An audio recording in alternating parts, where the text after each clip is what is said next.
할렐루야, 새날을 주신 하나님께 감사를 드립니다. 우리 다 같이 찬송 드리심으로 토요일 새벽 기도회를 시작하겠습니다.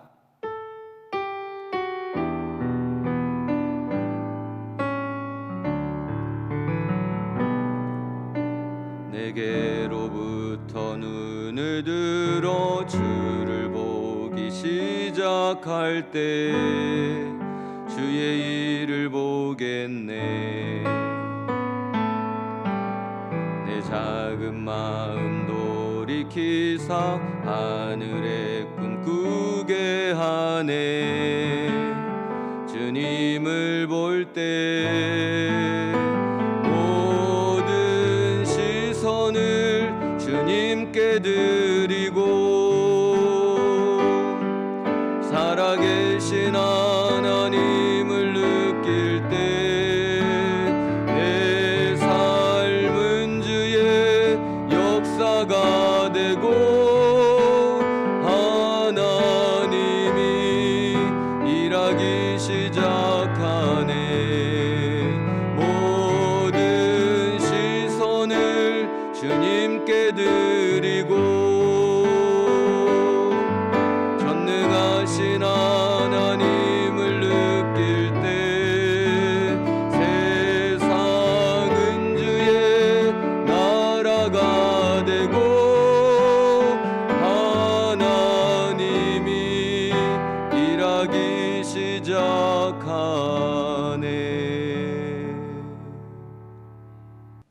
오늘 새벽에 우리에게 주신 하나님의 말씀은 민수기 21장 7절부터 9절까지 말씀입니다. 민수기 21장 7절부터 9절까지 말씀을 우리 다 같이 한 목소리로 합독합니다. 시작. 백성이 모세에게 이르러 말하되 우리가 여호와와 당신을 향하여 원망함으로 범죄하여 싸우니 여호와께 기도하여 이 뱀들을 우리에게서 떠나게 하소서. 모세가 백성을 위하여 기도하매 여호와께서 모세에게 이르시되 불뱀을 만들어 장대 위에 매달아라. 물린 자마다 그것을 보면 살리라. 모세가 놋뱀을 만들어 장대 위에 다니 뱀에게 물린 자가 놋뱀을 쳐다본즉 모두 살더라. 아멘. 민수기의 원 제목은 광야에서입니다. 출애굽한 이스라엘 백성들이 광야에서 어떻게 살았는지에 대한 광야의 이야기를 들려주고 있기 때문입니다. 광야의 이스라엘 백성들은 하나님의 백성으로서의 정체성이 부족했습니다.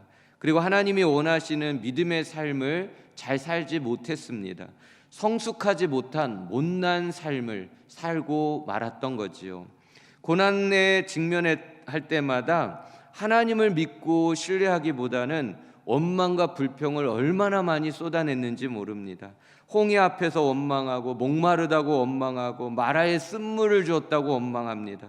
고기 먹고 싶다고 원망했고 또 정탐꾼의 보고를 듣고는 왜 우리를 여기 인도했냐고, 차라리 애굽이 더 좋았다고, 여기서 죽는 게 더 낫겠다고 얼마나 원망했는지 모릅니다. 왜 고라 일당들을 죽이게 했냐고 원망했고요, 왜 가나안에 들어가 보내주지 않느냐고 원망을 쏟아냈습니다.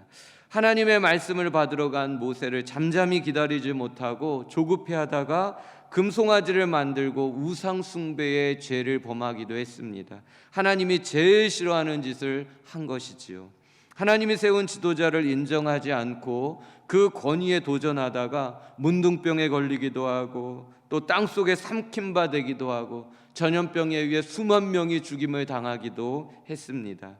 가장 결정적인 것은 가데스 바네아에서 정탐꾼의 부정적인 보고를 듣고 밤새도록 통곡하며 원망했고 또 모세와 아론을 돌로 쳐 죽이려고 하다가 가나안 문턱에서 약속의 땅에 들어가지 못하고 광야 40년을 뺑뺑이 돌게 되었다라는 겁니다.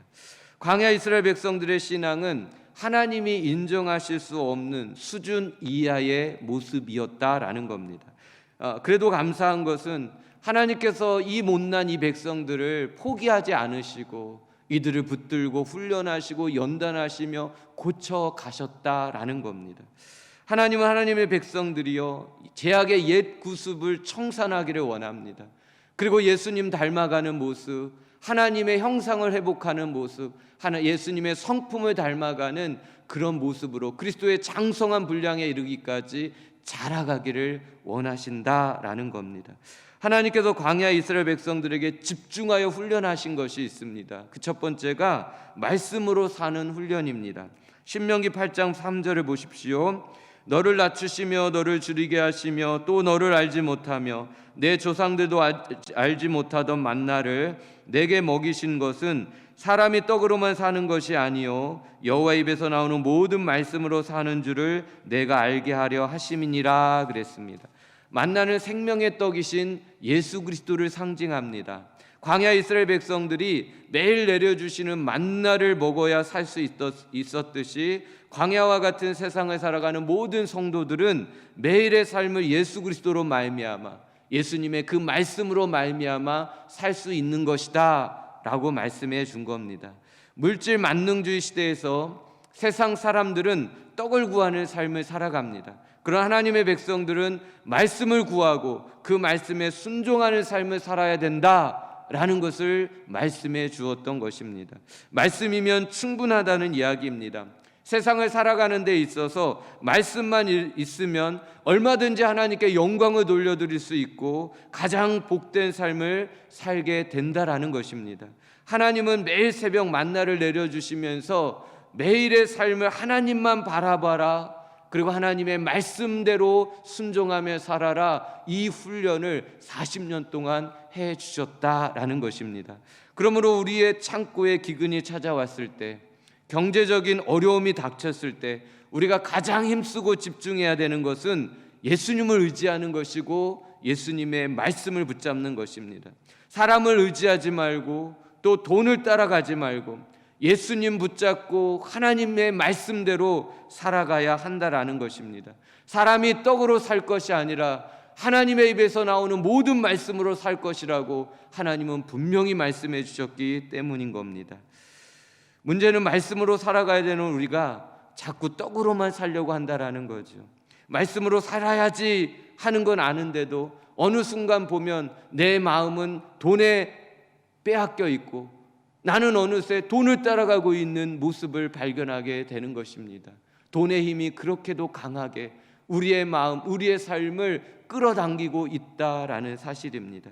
사랑하는 성도님들, 우리는 하나님과 돈을 겸하여 섬길 수 없는, 오직 하나님만을 섬겨야 되는 하나님의 백성들입니다. 우리가 섬겨야 될 것은 돈이 아닙니다. 하나님입니다.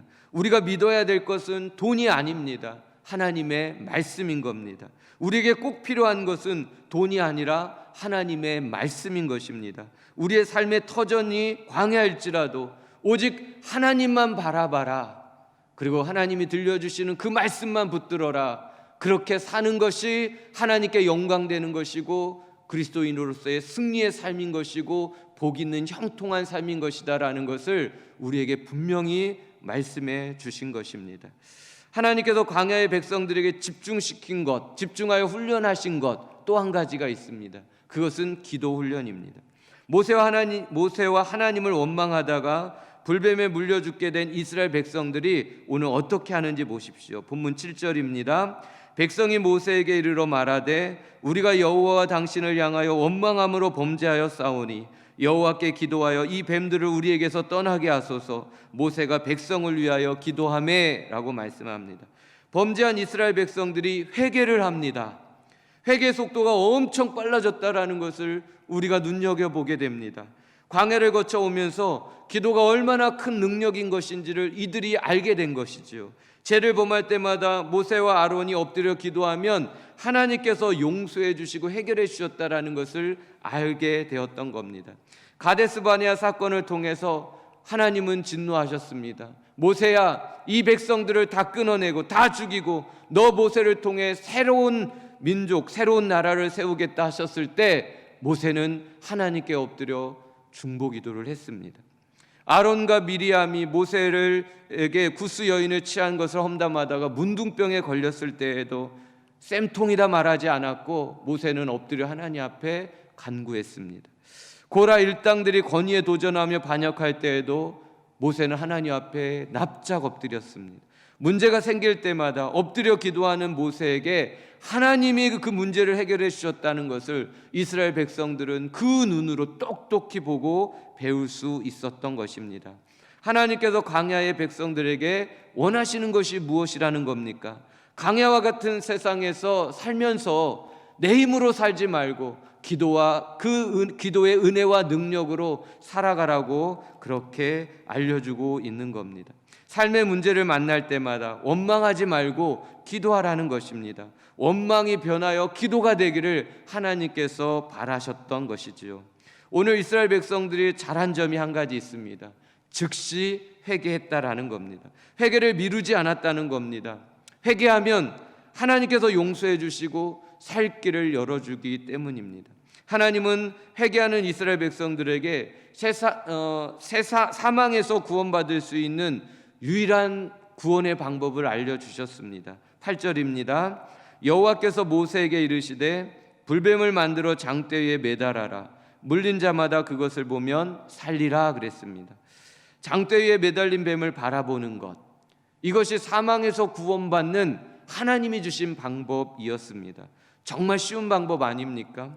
그냥 말씀 믿고 바라보기만 하면 되는 것입니다. 그러나 상식적으로 이해할 수 없는 방법이지요.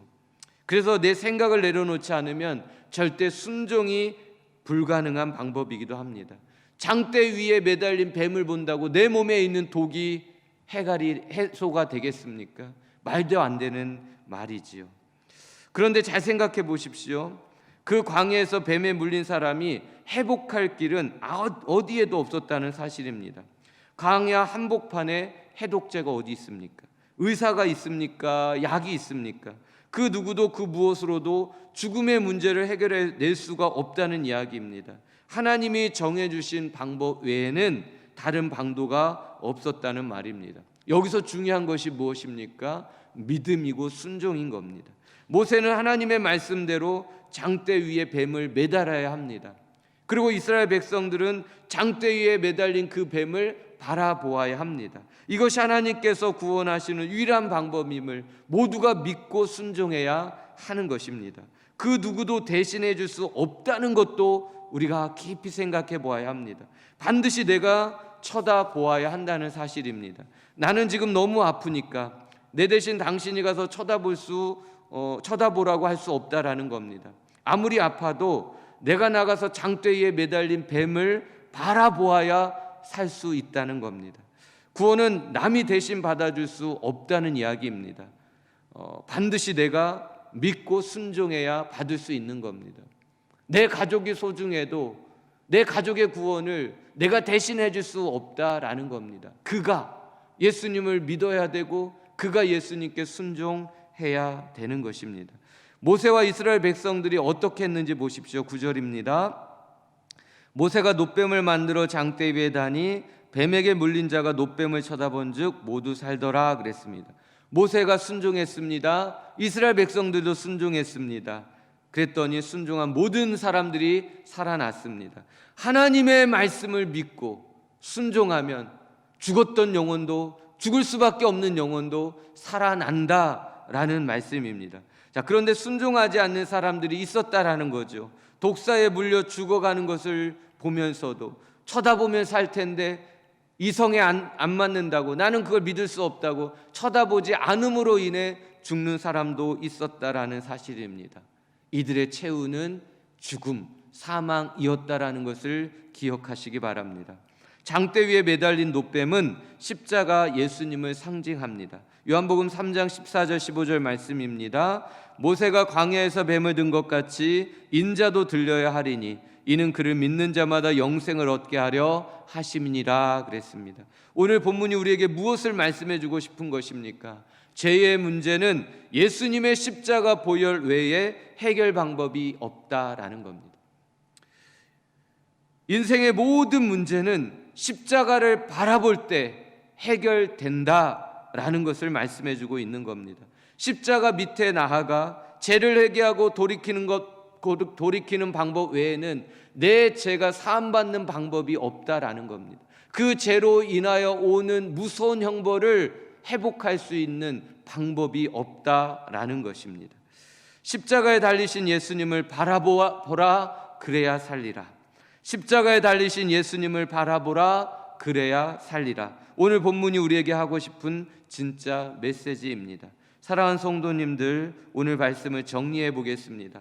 떡으로만 살지 마시고 하나님의 말씀으로 살아내십시오. 돈이 아니라 하나님입니다. 문제를 만날 때마다 엎드려 기도하십시오. 사람을 찾아가서 아쉬운 소리 하지 마십시오. 내가 진짜 힘든 상황이 오면 나를 도와줄 수 있는 사람이 없다는 것을 알게 될 겁니다. 내 몸에 암이 걸렸는데 누가 고쳐줄 수 있겠습니까? 내 마음의 상처를 누가 치유해 줄 수 있겠습니까? 내 가정에 당한 그 궁핍을 누가 해결해 줄 수 있겠습니까? 내 영혼의 고통을 누가 해결해 줄 수 있겠느냐는 겁니다. 나를 도와주시리 예수님밖에 없음을 인정하시고 하나님께 엎드려 기도하시기를 바랍니다.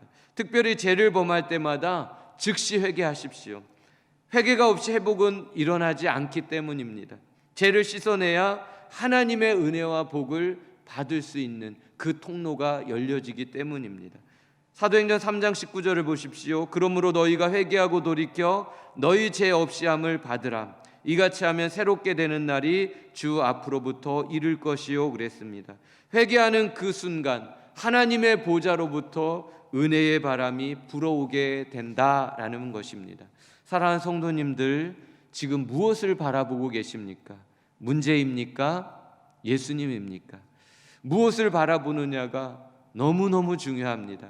엘리사의 종 게하시는 산을 둘러싼 아람의 군대를 바라보았습니다. 그리고 두려움에 떨었습니다. 그러나 엘리사는 자신을 둘러 진치고 있는 하늘의 군대를 보았습니다. 엘리사는 평안했고 담대했습니다. 베드로는 예수님을 바라보면서 물 위를 걷는 기적을 체험했고 동시에 바람을 보면서 물속에 빠지는 실수를 체험하게 됩니다. 무엇을 바라보느냐가 이렇게도 중요하다는 말입니다. 다윗을 보십시오. 한 여인이 목욕하는 것을 보다가 일생이 때 5점을 남기는 무서운 죄를 범하고 말았습니다. 무엇을 바라보느냐가 이렇게도 중요하다는 말입니다. 역대하 20장을 보면 모압, 암몬, 마온 사람들이 연합군을 형성해서 유다를 침공해 왔습니다. 유다 왕국엔 큰 위험이 찾아온 겁니다. 하나님이 주신 기업이 이 땅에서 쫓겨날 수밖에 없는 그런 위기에 처하게 된 것이지요. 마치 도간에 든 쥐 같은 신세가 된 것입니다. 그때 여호사밧이 하나님께 어떻게 반응을 합니까? 모든 백성에게 금식을 선포하고 여호와의 전 뜰 앞에 모여서 간절히 기도합니다. 하나님이여, 우리를 치러 오는 이 큰 무리를 우리가 대적할 능력이 없고 어떻게 할 줄도 알지 못하옵고 오직 주만 바라보나이다. 오직 주만 바라보나이다. 오직 주만 바라보는 것, 이것이 인생의 문제를 해결해내는 가장 강력한 힘이고 유일한 방법이라는 것을 명심하시기 바랍니다. 오늘 본문은 우리에게 분명하게 말씀하고 있습니다. 놋뱀을 쳐다보면 살리라. 장대 위에 매달아 놓은 놋뱀을 쳐다보면 살리라. 오직 예수님의 십자가만 바라보라. 그리하면 살리라. 믿음의 주여 온전케 하시는 예수님만 바라보라. 그리하면 이 험한 세상에서도 능히 승리할 것이다 라고 말씀해 주는 것입니다. 사랑하는 성도님들, 코로나의 풍랑이 몰아쳐 온다 해도 오직 예수님 한 분만 바라보십시오. 상황 바라보면 넘어집니다. 설령 넘어졌을지라도 그 넘어진 자리에서 다시 눈을 들어 예수님만 바라보십시오. 코로나의 풍랑이 몰아쳐도, 상황이 참으로 힘들고 어려워도, 경제적인 어려움을 겪는다 해도, 내 힘으로 감당할 수 없는 이 문제 속에서 참으로 좌절되고 참으로 낙심이 된다 해도 그 상황에서 주님을 바라보십시오. 그러면 우리는 소망을 갖고 하나님이 주시는 능력을 갖고 헤쳐나갈 수 있는 힘을 받고 이 험한 세상을, 이 어려운 고난의 터널을 넉넉히 통과해 내게 될 줄 믿습니다. 예수님만 바라보심으로 능히 승리해 가시는 우리 성도님들 다 되시기를 예수님의 이름으로 축복합니다. 기도하시겠습니다. 하나님 아버지, 우리의 눈을 들어 예수님을 바라보게 하여 주시옵소서. 코로나의 어려운 환경을 보면 두려움이 오고 낙심이 되고 또 막막하기만 합니다. 그러나 우리 예수님 바라보고 예수님이 들려주시는 생명의 말씀을 붙잡으면 우리는 넉넉히 이 상황을 이겨낼 뿐만 아니라 하나님의 뜻을 이루며 영광을 돌릴 수 있는 능력 있는 삶을 살아가게 될 줄 믿습니다. 주여, 간청하오니 우리의 눈을 들어 주님을 바라볼 수 있는 은혜를 이 새벽에 우리 모두에게 허락하여 주시옵소서. 믿고 감사드리오며 예수님의 이름으로 기도드리옵나이다. 아멘.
아멘.